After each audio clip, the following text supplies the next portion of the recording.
O nosso próximo orador é extraordinário. Ele é sócio da EY e Chief Designer Officer na EY Serene, uma agência de experiência do consumidor e de inovação digital da EY. Durante os seus 8 anos na EY Serene, ele liderou grandes projetos internacionais com clientes de vários setores, liderou recentemente a expansão internacional dos negócios da EY Serene no Médio Oriente, na África do Sul e nos Nórdicos. Senhoras e senhores, please welcome on stage Richard Sedley.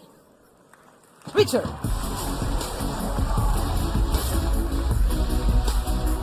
Oh, it's you. We've met already, but we didn't talk. Yes, welcome.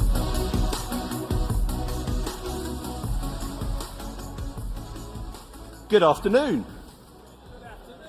Come on, Steve wound you up before. Good afternoon.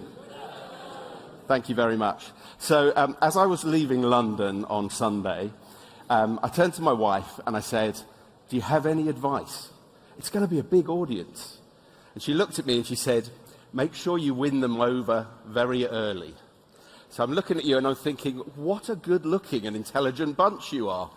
Really, really good-looking. We'll see if it worked. Okay, so my name's Richard Sedley. I'm the Chief Design Officer for EY Seren. EY Seren is part of the big EY network, and we're a set of 500-plus designers around the world. I say designers, but we're not that kind of superstar designer that just has to get the creativity out of us. If you cut us, we bleed research. Okay? We're the sorts of people who are based entirely making decisions on data, on analytics, and as a result of this, we spend a vast amount of our day working with human beings and spending time with customers of a lot of our clients. We interview them, we survey them, we observe them, we actually live with a number of our customers, our clients' customers as well, so we spend time in their homes. And when someone gave me a briefing about what do we do in order to bridge the gap between the digital and the real world, the only thing that I could really come up with is we have to understand the real world properly. We have to understand the needs of our customers, of the rest of our human beings, in order to be able to position the sorts of things that we want to do in the digital world, because there's so many possibilities. So what I thought I would do is I would give you 3 stories that come largely as a result of the sorts of interactions that we've had with our customers, and hopefully give you an insight into the sorts of things that I think are going to enable us to be able to transition to the next digital world and digital interaction. So there's 3 stories. We'll look at how do we manage expectations in the human condition. We'll look at what I think is probably the most important aspect of being able to interact with other human beings, which is the idea of empathy, that ability to be able to put ourselves in somebody else's shoes. And then finally, we'll look at the concept of persuasion. Okay, persuasion's got a bit of a sort of dirty reputation at the moment, but the reality is most of us in some form or other are in business. And that business relies on the fact that we're trying to change people's behaviours. Okay? We want somebody who's doing this to do that. Potentially it's someone who's not buying something to buy something, as an example. Okay? So I think all of us in this room are in the business of behaviour change, and it's very important to be able to understand exactly how we can go about doing that. So let's take the first of these short stories and look at the concept of expectations. So the story starts when I was still a designer, okay? But as part of that design route, what I used to do is I used to go into rooms and I'd run workshops with our clients. And this particular client was a membership organisation. It was a very big membership organisation in the UK. It was the HR Institute in the UK, the people who ran the HR and had lots and lots of members across many, many different companies. And in the room, we were testing out all sorts, and to be perfectly honest, I can't remember too much exactly what it was that we were running. But what I do remember is we got to the end of the session, and I still had 20 minutes still to run. And these were the days when I had the client behind a one-way mirror looking at me, and they're thinking, I'm paying for this guy's time. What's he going to do with this last 20 minutes? So fortunately, as I said, I was still doing some hands-on design work. So I went into my bag, and I dug out a set of Pantone colour swatch cards. People familiar with these? You've got all the different colours, yeah? We did some very, very simple colour testing. What's your preference in terms of colour? Okay? What I want to show you here is the results. So bear in mind, this is a membership organisation. What we found was that all those people that were under 26 went for these really dark, rich colours. Very nice, rich, deep, dark colours. And all those people who were over 50 went for these really bright, acidic neon colours. Exactly the opposite of what I would have expected. And you kind of think, well, is this a flashback from the 60s? Is it too many acid trips? You know, maybe. So you think, I've got to find out what's going on here. So you do a little bit of one-to-one interviewing, you go a little bit more in depth, and you work out that those people who are under 26 want to be established. They want to be part of the institutions. They want to be somebody. And all of those people who are over 50 don't want to be stayed, don't want to be over the hill, don't want to be thought of as being a little bit out of touch and a little bit out of pace.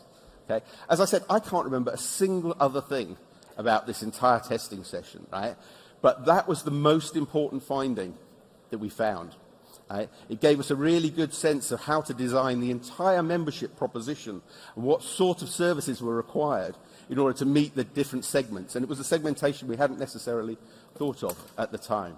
And the reason why I think some of this stuff is really important, because, as I said, we interview and talk to and observe literally millions of people across each year.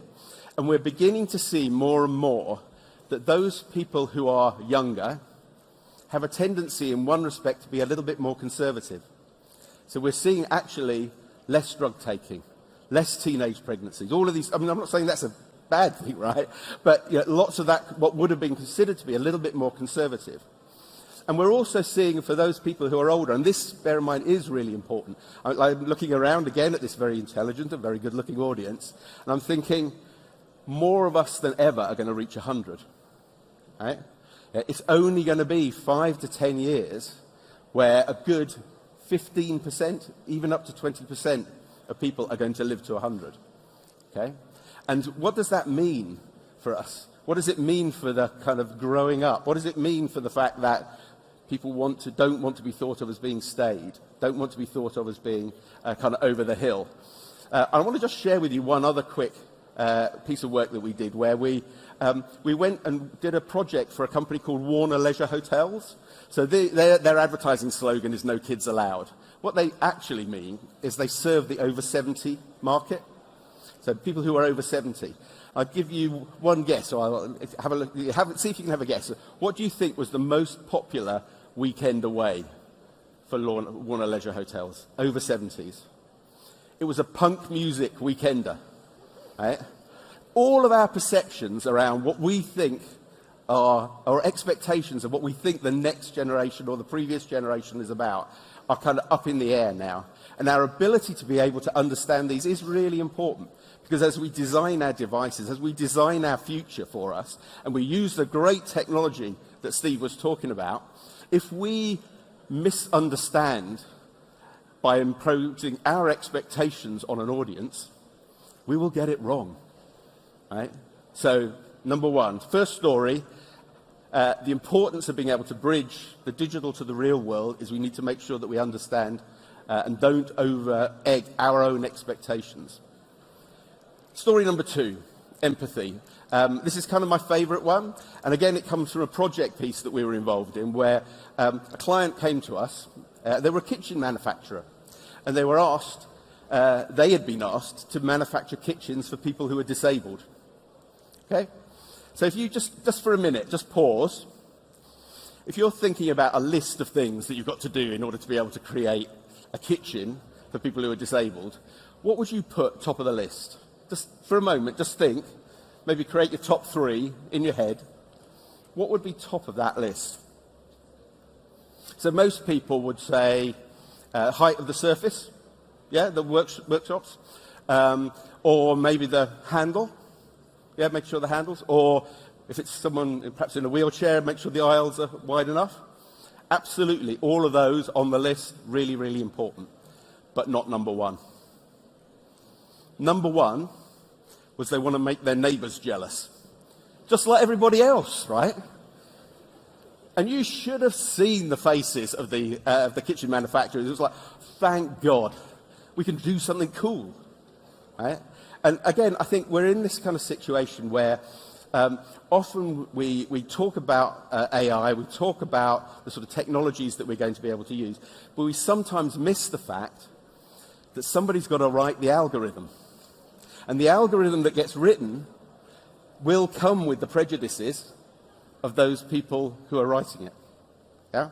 So again, take a step back, understand the power in the technology, the beautiful technology, and look at how we can understand the human condition and put ourselves in the shoes of those people who will be using that and who will be benefiting from it. And that, for me, is what empathy is about. In many ways, it's an essential tool for everyone in this conference, for every technologist, for every designer to have, because until we get to the concept of kind of singularity, until we get to the concept of kind of proper AI, where the machine itself has consciousness, empathy will remain in the human being. Empathy will be the thing that we can bring to the party. Really, really important. So again, I'm talking about the things that are going to bring us together in terms of bridging that gap between the digital and the real world. Final story, concept of persuasion. So these are my kids. I expect people to go, ooh, thank you very much, yes. That's Marianne on the right, and the cheeky one on the left, that's Max. So these two used to go to this really great nursery. Obviously, I had to come to conferences like this and talk to very nice people, very good-looking people and intelligent ones with it. And so these two used to go to a nursery. And it was a really nice nursery. The kids loved the people there. They were really interactive, great, helped to educate them. But it had one kind of major problem, which is there was a big major road that went alongside it. And it was just down a little... I've got a picture. Let me show you. There we go. There we go, that's the one. So the nursery's over there on the left, yeah? And over here on the right-hand side, you've got a load of old lock-up garages, and then the fields at the back with a kind of chainmail fence at the back there, okay? And what happened, people are driving around, and they dump rubbish on that fence at the back. We had old mattresses, washing machines, someone even lugged one of those great big American fridges, and kind of dumped it there. So the nursery put up a sign and said, please do not dump rubbish here. Yeah, right, that's going to have an effect. Yeah? So they additionally sent out emails, and they did a whole load of stuff in social media. Nothing. Okay? So they changed the sign, and they changed all the messages that they were sending out in email and on social media. And they said, do not dump rubbish here, or we will prosecute you. Yeah, right. No difference at all. Okay? Absolutely nothing.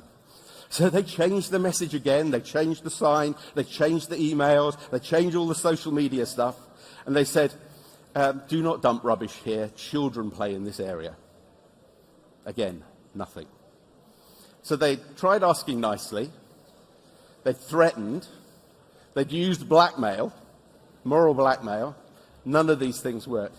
So what we did was we put up a sign, we did all that stuff, we put up a sign that said, how to get to the dump. And in the entire time, since my kids have been there and since, there's been only one incident of dumping. Okay? We actually have developed it further. We put a beacon up there as well. And the reason why this is really important, okay, is because at heart, nobody wants really to do the wrong thing. Okay? They don't really want to dump there. Okay? But when you look at behavior change, people tend to focus on two main areas. Okay? They focus on motivation, i.e. getting someone a little bit more enthused about doing something. Yeah? And they focus on ability, either training someone or making it easier for someone to do. Yeah? And what they miss is the one thing that activates those two elements, which is a trigger, what I would call a hot trigger. Okay, so a cold trigger is when you're going down the road and you see a big billboard, and then you go home and you've forgotten about it. Whereas a hot trigger is something which is put in your path and you can act on in the moment. Okay, which is why both the sign that said to get to the dump and the beacon allowed you to do that. Okay? And when we are starting to activate things through the digital world from the real world, the ability to be able to have that trigger is essential. So, just in conclusion, I think we need to understand our expectations around generations are changing dramatically. The empathy is still our best weapon. It's still our best tool in the design that we have with all of the technologies that we have. And then finally, don't forget the trigger, because the trigger is the multiplier on the motivation and the ability. Just so that everyone knows, EY Seren is opening up in Lisbon in the next couple of months. So if anyone's interested in finding out a little bit more, please do shout. Thank you very much.